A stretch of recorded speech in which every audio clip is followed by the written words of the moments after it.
Soy arqueóloga y dirijo un grupo de investigación en la Fundación Azara y la Universidad Maimónides. Trabajo como curador de colecciones científicas en la Fundación de Historia Natural Félix de Azara. Acá en este mapa de Cornell está apareciendo el arroyo Nievas y las tolderías de Catriel. Y fíjate que tenés marcados los toldos de Catriel, dibujados como triangulitos, y el camino que llevaba de lo que era en ese momento Azul a el campamento militar, donde después se va a fundar Olavarría.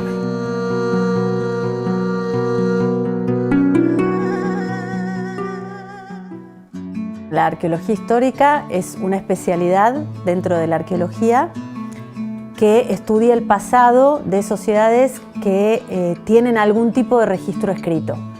En el caso de nuestro país, empieza a haber registros escritos a partir de la llegada de los conquistadores españoles.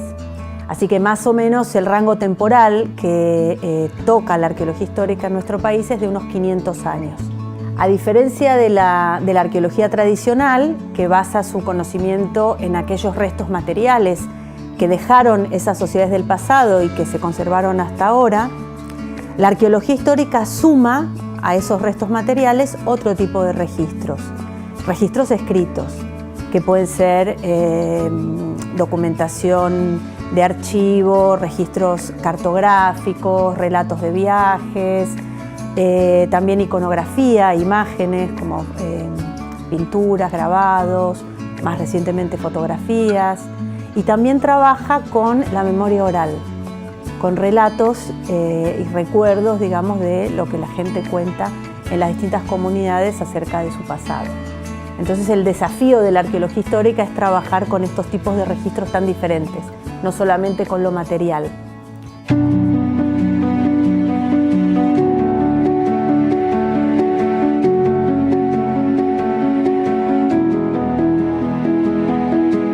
El equipo de investigación que dirijo en Fundación Azara y en la Universidad Maimónides se concentra en estudiar todo el proceso de formación y avance de las fronteras. En el periodo colonial, de las fronteras del Imperio Español, y después en el periodo independiente, las fronteras del Estado-nación. Lo que intentamos aprender, conocer en términos generales es cómo fue ese proceso de construcción material y simbólica de las fronteras de esos estados en interacción con las poblaciones indígenas, y cómo fue la dinámica que se dio en esos espacios, que es un proceso fundamental para entender la formación de la Argentina moderna. La formación del Estado-Nación argentino y la construcción, digamos, la imposición, mejor dicho, de ese modelo de país agroexportador se cimentó en la conquista del territorio, en la ocupación del territorio indígena. Entonces, todo ese proceso deja huellas en la sociedad actual. Uno de los proyectos de investigación que llevamos a cabo durante bastante tiempo y que ya está en sus etapas finales fue en la zona actual de los partidos de Azul y Olavarría, en una zona donde hubo una población indígena muy numerosa, los llamados indios amigos. Llegó a haber unos 5.000, 6.000 integrantes de esas tribus, cuyos caciques principales fueron Catriel y Cachul. Y estas tribus tenían una situación de interacción muy particular con el Estado porque tenían un sistema de contraprestaciones. Prestaban servicio armado, en algunos casos como apoyo auxiliar a las expediciones, o también como vaqueanos o como guías para explorar el territorio, y a cambio el Estado les daba periódicamente raciones alimenticias, vestimenta, entre otros bienes de consumo también. Y estas tribus pasaban a vivir en territorios acordados con el Estado.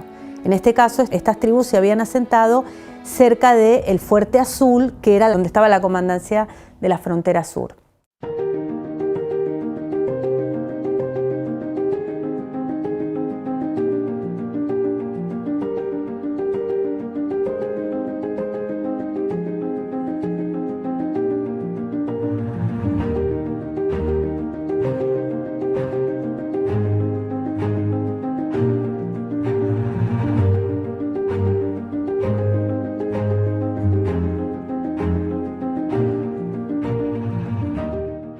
una de las conclusiones importantes de las investigaciones en el sitio Arroyo Nieves tiene que ver con la relación estrecha que vemos de estas poblaciones indígenas con la ciudad de Azul, que era la cabeza, digamos, de la comandancia militar y el punto poblado más cercano. Vemos que estos grupos indígenas estaban insertos en circuitos comerciales que incluso, como vemos a partir de los restos de las botellas y de las losas, que articulaban con algunos países europeos, como por ejemplo Inglaterra, Dinamarca o Francia. Entonces, bueno, nos sirve para desarmar precisamente esa idea de límite, esa idea de poblaciones indígenas bárbaras, dedicadas a la rapiña, sino que sabemos que eran tribus que se dedicaban a la ganadería, que elaboraban manufacturas, productos en cuero, en soga, en pieles. Entonces, bueno, vemos un mundo de la frontera donde esos límites, lejos de ser tajantes, son más bien límites difusos y donde hay prácticas y costumbres y formas de vida compartidas, ¿no? Independientemente de la individualidad étnica y cultural de los grupos que vivían ahí, hay un modo de vida de alguna manera similar.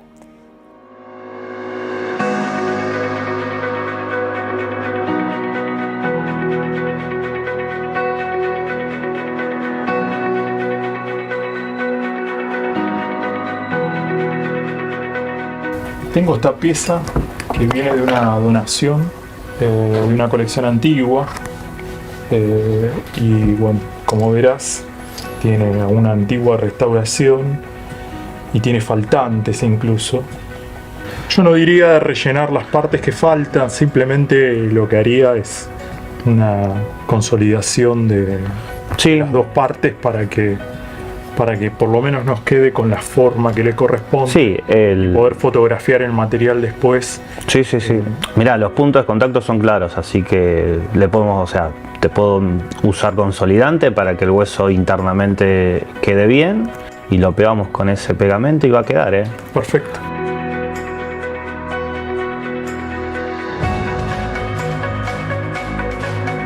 Yo soy el curador responsable de las colecciones científicas que resguarda la Fundación Azara y el trabajo es muy diverso porque las colecciones que se conservan acá son muy diversas también.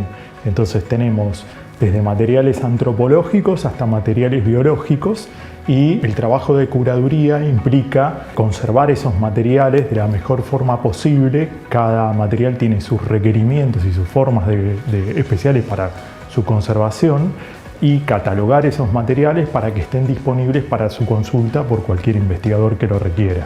El valor de una colección va mucho más allá de los números, porque también los números son engañosos, porque uno puede decir tengo 1.000.000 de cosas y estás contando 1.000.000 de caracolitos de un frasco, y a veces tenés 1.000.000 de frascos que tienen 1.000.000 de caracolitos. Entonces, las cantidades no sé si son tan relevantes en este caso. Sí es muy relevante el material que se conserva aquí, o sea, hay materiales muy importantes, desde materiales tipos que se llaman, que son aquellos ejemplares únicos con los cuales se describió una especie, o aquellos elementos que formaron parte de la serie de ejemplares que se usaron para describir una nueva especie, por ejemplo, y esos materiales se conservan en estas colecciones como testigos de ese trabajo científico y como referentes para futuros estudios. Las antigüedades son muy diversas. Tenemos desde meteoritos que reflejan el origen de nuestro propio sistema solar o que se remontan al origen de nuestro propio sistema solar, hasta fósiles de dinosaurios o materiales actuales contemporáneos de un pequeño insecto que puede ser una especie exótica que está invadiendo y se está descubriendo recién ahora que está presente en la Argentina, por ejemplo.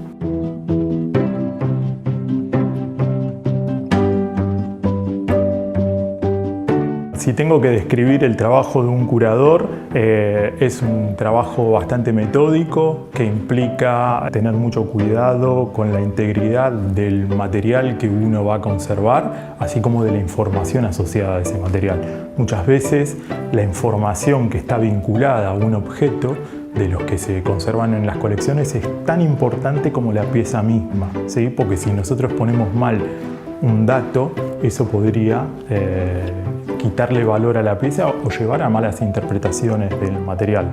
El uso que puede darse a las colecciones es casi infinito. De hecho, en un principio, imagínense que hoy en día hay investigadores que están viniendo a tomar pequeñas muestras de pelo de algunas pieles para hacer análisis genéticos, algo que cuando se formó esas colecciones era inimaginable. Entonces, las colecciones tienen un montón de usos. Por un lado, se pueden usar para exhibiciones.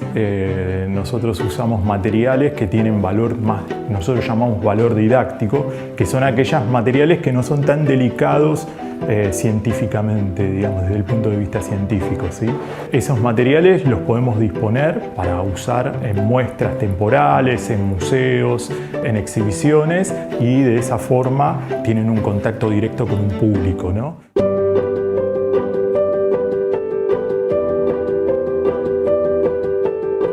La colección de peces que conservamos aquí es una colección bastante importante, tiene muchísimos ejemplares, hay más de 12.000 lotes de ejemplares de peces.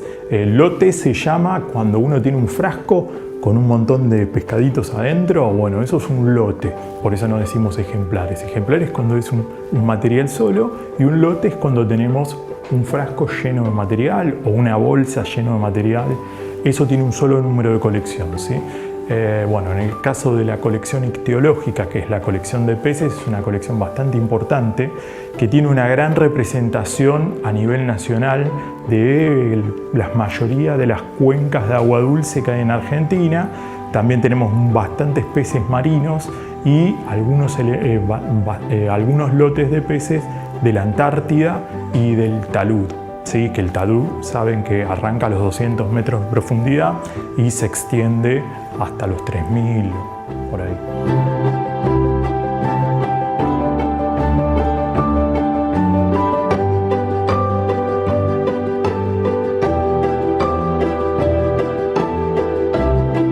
Uno de los objetivos fundamentales de todas las colecciones científicas es que se preserven en el tiempo y que sean testigos del trabajo científico y de las actividades y de la diversidad que hay hoy en día en el país, por ejemplo.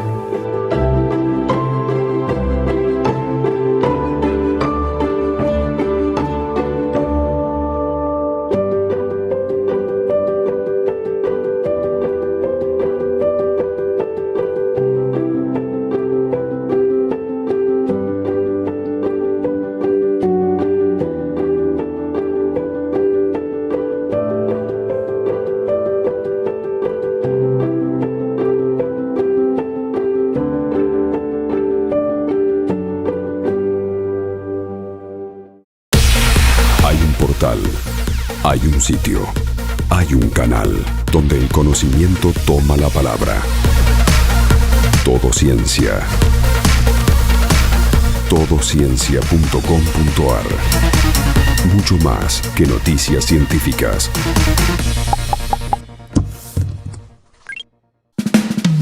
Es nano, es mega, la liga de la ciencia es alfa, es beta.